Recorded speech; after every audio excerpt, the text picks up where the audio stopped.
जय हिंद दोस्तों। आपके अपने परिवार द शिवा एकेडमी में मैं आप सभी का स्वागत करता हूं। तो भूगोल की दोस्तों 500 प्रश्नों की सीरीज़ में आज हम लोग पार्ट 4 करेंगे। इससे पहले हमने 3 पार्ट को कराया है और यदि आप उन तीनों पार्ट को नहीं देखा है तो उसे जाकर ज़रूर देखें। तो आज हम पार्ट 4 करेंगे। तो चलते हैं हम दोस्तों प्रश्नों पर। आइए चलते हैं प्रश्न 301। छत्तीसगढ़ राज्य का गठन कब हुआ? तो इसका गठन हुआ दोस्तों 1 नवंबर 2000 को। उत्तराखंड राज्य का निर्माण कब हुआ? तो इसका निर्माण हुआ दोस्तों 9 नवंबर 2000 को। झारखंड राज्य का निर्माण कब हुआ? तो इसका निर्माण 15 नवंबर 2000 को हुआ। आइए चलते हैं अगले प्रश्न पर। मेघालय राज्य का निर्माण कब हुआ?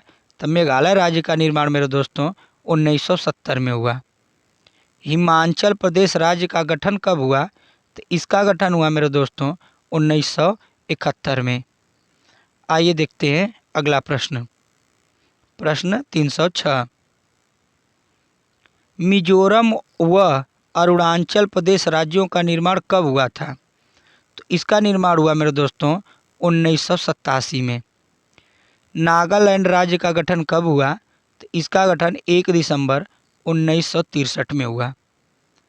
मणिपुर, त्रिपुरा, मेघालय को पूर्ण राज्य का दर्जा कब दिया गया? तो इनको पूर्ण राज्य का दर्जा मेरे दोस्तों 21 जनवरी 1972 में दिया गया।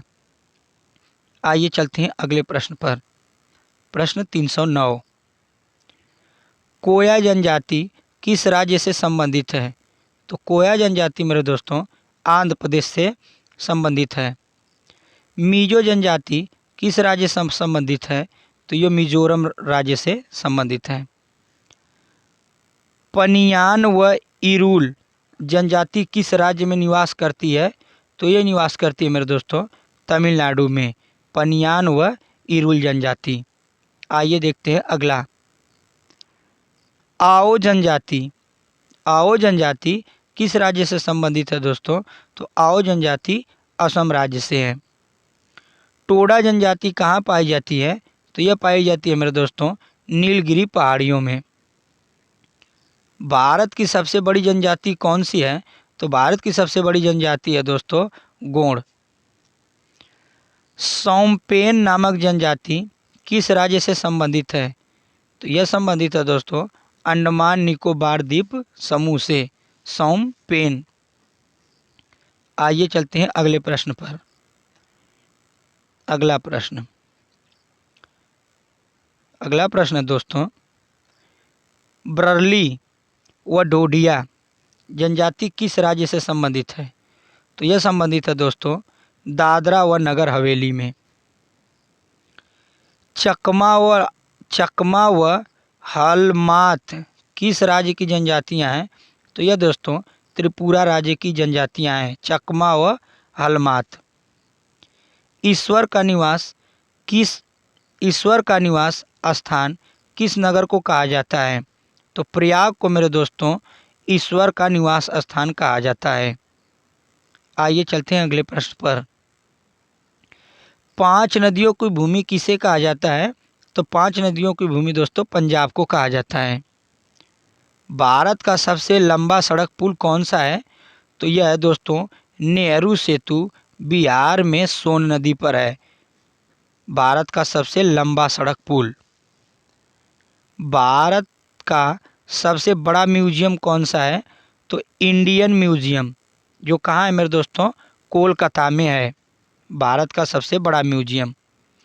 अगला प्रश्न देखते हैं दोस्तों। भारत की सबसे लंबी रेल सुरंग कौन सी है? तो पीर पंजाल रेल सुरंग दोस्तों, जिसकी लंबाई है 11,215 मीटर। पीर पंजाल रेलवे सुरंग की लंबाई 11,215 मीटर है। भारत का सबसे बड़ा चिड़ियाघर कौन सा है? तो जूलॉजिकल गार्डन अलीपुर कोलकाता में स्थित है। भारत का सबसे बड़ा कैंटिलीवर पुल कौन सा है? तो कैंटिलीवर पुल दोस्तों हावड़ा ब्रिज है, जो कहाँ स्थित है? कोलकाता में स्थित है। आइए चलते हैं अगले प्रश्न पर।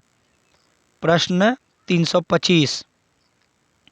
भारत की सबसे बड़ी मीनार कौन सी है? तो कुतुब मीनार है दोस्तों, जो कहाँ स्थित है? दिल्ली में। भारत का सबसे बड़ा गुफा मंदिर कौन सा है और कहाँ है? तो गुफा मंदिर दोस्तों एलोरा है, जो औरंगाबाद में है, और औरंगाबाद पड़ता है मेरे दोस्तों महाराष्ट्र में। अगला प्रश्न कह रहे हैं सबसे बड़ा कॉरिडोर गलियारा कौन सा है? तो यह है दोस्तों रामेश्वरम मंदिर, तमिलनाडु में। अगला प्रश्न देखते हैं। सबसे लंबी नहर कौन सी है? तो यह सबसे लंबी नहर है दोस्तों इंदिरा गांधी नहर। सबसे बड़ा नदी द्वीप कौन सा है? तो मांजुली द्वीप, जो ब्रह्मपुत्र नदी पर है। सबसे ऊंचा हवाई पत्तनम कौन सा है? तो यह है दोस्तों लेह लद्दाख सबसे ऊंचा हवाई पत्तनम। सबसे बड़ा गिरजाघर कौन सा है?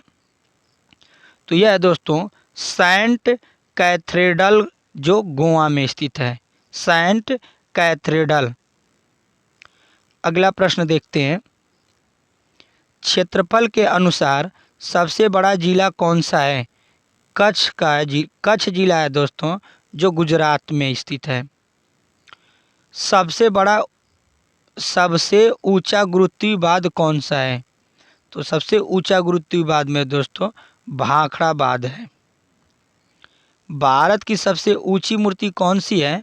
तो वीर अभय आंजनेय हनुमान, जो हैदराबाद में स्थित है। वीर अभय आंजनेय हनुमान, हैदराबाद। अगला देखते हैं दोस्तों। पशुओं का सबसे बड़ा मेला कहाँ लगता है? तो यह मेला लगता है दोस्तों सोनपुर, जो बिहार में पड़ता है। सबसे लंबी सहायक नदी कौन सी है? तो सबसे लंबी सहायक नदी है दोस्तों यमुना नदी। सबसे बड़ा गुरुद्वारा कहाँ है? तो सबसे बड़ा गुरुद्वारा है दोस्तों स्वर्ण मंदिर, अमृतसर में। आइए चलते हैं अगले प्रश्न पर। अगला प्रश्न दोस्तों सबसे ऊंचा टीवी टावर कौन सा है? तो पीथमपुरा, यह सबसे ऊंचा टीवी टावर है। डेल्टा न बनाने वाली भारत की सबसे लंबी नदी कौन सी है? तो भारत की डेल्टा न बनाने वाली सबसे लंबी नदी दोस्तों नर्मदा नदी है। दुनिया में सबसे अधिक ऊंचाई और स्थित युद्ध स्थल कौन सा है? यह है दोस्तों सियाचिन ग्लेशियर। आगे देखते हैं। भारत के कुल उत्पादन का लगभग कितना प्रतिशत भाग गोंडवाना काल के कोयले से प्राप्त हुआ है? तो यह प्राप्त हुआ है दोस्तों 98%। भारत में मिलने वाला गोंडवाना काल का कोयला मुख्यतः किस प्रकार का है? तो यह है दोस्तों बिटुमिनस प्रकार का कोयला। भारत की कौन सी नदी कर्क रेखा को 2 बार काटती है? तो माही नदी मेरे दोस्तों कर्क रेखा को 2 बार काटती है। आइए देखते हैं अगला प्रश्न। दक्षिण भारत की गंगा किस नदी को कहा जाता है? तो यह कहा जाता है मेरे दोस्तों कावेरी नदी को दक्षिण भारत की गंगा। अगला देखते हैं। दक्षिणी गंगा किसे कहा जाता है? तो गोदावरी नदी को दोस्तों दक्षिणी गंगा के नाम से जाना जाता है। जैविक मरुस्थल के नाम से प्रसिद्ध कौन सी नदी है? तो यह नदी है दोस्तों दामोदर नदी। उष्णकटिबंधीय घास के मैदान को और किस नाम से जाना जाता है? तो इसको जाना जाता है दोस्तों सवाना के नाम से। अगला प्रश्न देखते हैं। अफ्रीका एवं ऑस्ट्रेलिया के क्षेत्र में कौन से घास के मैदान पाए जाते हैं? तो इसके घास के मैदान दोस्तों सवाना घास के मैदान पाए जाते हैं अफ्रीका और ऑस्ट्रेलिया में। अर्जेंटीना के क्षेत्र में कौन से घास के मैदान पाए जाते हैं? तो अर्जेंटीना के क्षेत्र में दोस्तों पम्पास घास के मैदान पाए जाते हैं। ऑस्ट्रेलिया के क्षेत्र में कौन से घास के मैदान पाए जाते हैं? तो डाउन्स घास के मैदान दोस्तों ऑस्ट्रेलिया के क्षेत्र में पाए जाते हैं। आइए देखते हैं अगला प्रश्न। यूरोप एवं एशिया के क्षेत्र में कौन से घास के मैदान पाए जाते हैं? तो टैगा घास के मैदान मेरे दोस्तों यूरोप व एशिया के क्षेत्र में पाए जाते हैं। संयुक्त राज्य अमेरिका के क्षेत्र में कौन से घास के मैदान पाए जाते हैं? तो प्रेयरीज घास दोस्तों जो संयुक्त राज्य अमेरिका के क्षेत्र में पाए जाते हैं। न्यूजीलैंड के क्षेत्र में कौन से घास के मैदान पाए जाते हैं? तो कैंटरबरी घास का मैदान न्यूजीलैंड के क्षेत्र में पाया जाता है। आइए देखते हैं अगला प्रश्न। वन महोत्सव कब मनाया जाता है? तो 1 से 7 जुलाई तक मेरे दोस्तों वन महोत्सव मनाया जाता है। सुंदरी वृक्ष किस प्रकार के वन का वनस्पति है? तो यह है दोस्तों ज्वारी वन का सुंदरी वृक्ष होता है। भारतीय वन अनुसंधान कहाँ स्थित है? तो यह स्थित है मेरे दोस्तों देहरादून में। आइए चलते हैं अगले प्रश्न पर। भारत में सर्वाधिक जैव विविधता कहाँ पाई जाती है?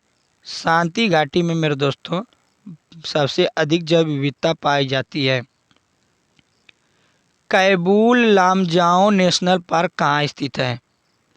तो यह स्थित है दोस्तों मणिपुर में, कैबूल लामजाओ नेशनल पार्क। अगला देखते हैं। जिम कॉर्बेट राष्ट्रीय उद्यान कहाँ स्थित है? तो यह स्थित है दोस्तों उत्तराखंड में। किस राज्य में अरब सागर मानसून और बंगाल मानसून दोनों से ही वर्षा होती है? तो दोनों से वर्षा होती है मेरे दोस्तों पंजाब राज्य में। अरब सागर के मानसून से भी और बंगाल की खाड़ी के मानसून से भी पंजाब में वर्षा होती है। गोदावरी नदी कहाँ से निकलती है? तो यह निकलती है मेरे दोस्तों नासिक। कहाँ स्थित है? महाराष्ट्र में। तो गोदावरी नदी निकलती है। आइए देखते हैं अगला प्रश्न। किस नदी को दक्षिणी गंगा कहा जाता है? तो गोदावरी नदी को दोस्तों दक्षिणी गंगा के नाम से जानते हैं। आइए देखते हैं अगला प्रश्न। मेट्टूर बांध किस नदी पर बना है? मेट्टूर बांध किस नदी पर बना है? तो यह बना है दोस्तों कावेरी नदी पर। जादूगोड़ा किस लिए प्रसिद्ध है? तो यह प्रसिद्ध है मेरे दोस्तों यूरेनियम की खान के लिए। झारखंड का झिरिया, पश्चिम बंगाल का रानीगंज किस लिए प्रसिद्ध है? तो यह दोनों दोस्तों कोयला की खानों के लिए प्रसिद्ध है, झारखंड का झिरिया और पश्चिम बंगाल का रानीगंज। आगे देखते हैं। भारत के किस राज्य में थार मरुस्थल स्थित है? तो यह स्थित है दोस्तों राजस्थान में। भारत का सबसे छोटा जिला तो है दोस्तों माहे, जो मात्र 9 वर्ग किमी में फैला हुआ है। यह कहाँ है? तो यह दोस्तों जिला पुडुचेरी में है। माहे जिला सबसे छोटा जिला है भारत का। दक्षिण भारत का दूसरा सर्वोच्च शिखर दोदा बेटा, जिसकी लंबाई है दोस्तों ऊंचाई है दोस्तों 2637 मीटर, नीलगिरी का सर्वोच्च शिखर है। धूपगढ़ चोटी स्थित है सतपुड़ा श्रेणी में, धूपगढ़ चोटी स्थित है। महादेव पहाड़ियाँ किस पर्वत श्रेणी का भाग हैं? तो यह दोस्तों सतपुड़ा श्रेणी का भाग है। आगे देखते हैं। माउंट एवरेस्ट शिखर पर चढ़ने वाली पहली महिला कौन थी? तो जंको तेबेई जापान की थी मेरे दोस्तों यह। आइए देखते हैं अगला प्रश्न। कुल्लू घाटी किस पर्वत श्रृंखला के बीच स्थित है? धौलाधार तथा पीर पंजाल के बीच मेरे दोस्तों कुल्लू घाटी स्थित है। हिमालय की सबसे पूर्वी चोटी कौन सी है? तो नामचा बरवा, जो अरुणाचल प्रदेश और तिब्बत की सीमा पर स्थित है, नामचा बरवा। नागा, खासी, गारो पहाड़ियाँ स्थित हैं, तो स्थित है मेरे दोस्तों पूर्वांचल पर्वतमाला में, नागा, खासी और गारो पहाड़ियाँ। आइए आगे देखते हैं। कौन सा पठार अरावली तथा विंध्य पर्वत श्रेणी के बीच पड़ता है? तो मालवा का पठार है मेरे दोस्तों, जो अरावली तथा विंध्य पर्वत के बीच पड़ता है। नंदा देवी चोटी हिमालय के किस भाग में स्थित है? तो यह दोस्तों स्थित है कुमाऊं हिमालय के बीच में, नंदा देवी चोटी। आइए चलते हैं अगले प्रश्न पर। छोटा नागपुर पठार की सबसे ऊंची पर्वत चोटी का नाम क्या है? तो इसकी सबसे दोस्तों ऊंची पर्वत चोटी का नाम पारसनाथ है। अरावली पर्वत के सर्वोच्च शिखर का नाम क्या है? तो अरावली पर्वत के सर्वोच्च शिखर का नाम मेरे दोस्तों गुरु शिखर है। अगला प्रश्न देखते हैं। पश्चिमी घाट क्या है? पश्चिमी घाट क्या है? एक भ्रंश कगार है मेरे दोस्तों। आइए चलते हैं अगले प्रश्न पे। किस पर्वतमाला को सह्याद्री के नाम से जाना जाता है? तो पश्चिमी घाट को मेरे दोस्तों सह्याद्री के नाम से भी जाना जाता है। पश्चिमी घाट की सबसे ऊंची चोटी का क्या नाम है? तो सबसे ऊंची चोटी पश्चिमी घाट की मेरे दोस्तों अनाईमुड़ी है। छोटा नागपुर पठार की सबसे ऊंची पर्वत चोटी का क्या नाम है? तो इसका नाम है मेरे दोस्तों पारसनाथ। आइए चलते हैं अगले प्रश्न पर। गिरनार पहाड़ी कहाँ स्थित है? तो ये स्थित है मेरे दोस्तों बिहार में। सबरीमाला किस राज्य में स्थित है? तो ये स्थित है मेरे दोस्तों केरल में। भारत की उत्तरी सीमा पर कौन सा पर्वत स्थित है? तो उत्तरी सीमा पर मेरे दोस्तों हिमालय पर्वत स्थित है। आइए चलते हैं अगले प्रश्न पर। किस पर्वत चोटी को सागरमाथा और चोमुलंगमा के नाम से जाना जाता है? तो माउंट एवरेस्ट को मेरे दोस्तों सागरमाथा तथा चोमुलंगमा के नाम से भी जाना जाता है।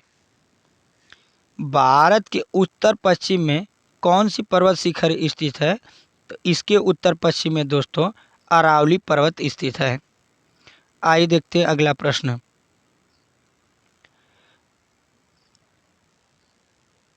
अगला प्रश्न दोस्तों कि कश्मीर घाटी तथा झील किसके बीच स्थित है? तो यह स्थित है मेरे दोस्तों बृहद हिमालय एवं पीर पंजाल के बीच। आइए चलते हैं अगले प्रश्न पर। प्रश्न 388। कुल्लू व स्पीति घाटी को जोड़ने वाले दर्रे, तो इसको है देवसा और रोहतांग। उत्तराखंड को तिब्बत और मानसरोवर से जोड़ने वाले दर्रों के नाम बताइए। माना, मांगसाधुर, मुलिंगला और नीति दर्रे उत्तराखंड को तिब्बत व मानसरोवर से जोड़ने वाले दर्रे हैं ये दोस्तों, याद रखिएगा। आइए देखते हैं अगला प्रश्न। खैबर दर्रा कहाँ स्थित है? तो यह स्थित है दोस्तों पाकिस्तान में। खैबर दर्रा किन दो देशों को जोड़ता है? तो यह जोड़ता है दोस्तों पाकिस्तान और अफगानिस्तान को। सिपकिला, बराला, पचाला दर्रे किस राज्य में है? तो यह दोस्तों हिमाचल प्रदेश राज्य में स्थित है। आइए चलते हैं अगले प्रश्न पर। जवाहर सुरंग का नाम किस दर्रे को दिया गया है? तो यह दिया गया दोस्तों बनिहाल दर्रे। नासिक और मुंबई को कौन सा दर्रा जोड़ता है? तो थाल घाट दर्रा मेरे दोस्तों नासिक और मुंबई को जोड़ता है। थाल घाट, पाल घाट, भोर घाट दर्रा किस पर्वत श्रृंखला में स्थित है? तो यह स्थित है मेरे दोस्तों पश्चिमी घाट में। आइए चलते हैं अगले प्रश्न पर। आर्यों ने किस दर्रे से होकर भारत में प्रवेश किया? तो खैबर दर्रे से मेरे दोस्तों आर्यों ने हमारे भारत देश में प्रवेश किया। आफील दर्रा किस पर्वत श्रेणी में स्थित है? तो यह स्थित है दोस्तों काराकोरम में। त्रिवेणी नहर में किस नदी से पानी आता है? तो गंडक नदी से मेरे दोस्तों त्रिवेणी नहर में पानी आता है। आइए चलते हैं अगले प्रश्न पर। अगला प्रश्न दोस्तों, राजस्थान नहर का नया नाम क्या है? तो राजस्थान नहर का नया नाम मेरे दोस्तों इंदिरा गांधी नहर है। आज का हमारा अंतिम प्रश्न दोस्तों, भारत की सिंचाई क्षमता का 47.78% पूरा होता है। तो किससे पूरा होता है मेरे दोस्तों? लघु एवं बृहद परियोजनाओं के द्वारा जो भारत का सिंचाई क्षमता है मेरे दोस्तों 47.78% पूरा होता है। तो मिलते हैं दोस्तों अगली टॉपिक में। हम 500 की प्रश्नों की सीरीज़ को, जो अगली टॉपिक हमारी लास्ट होगी। तब तक के लिए धन्यवाद।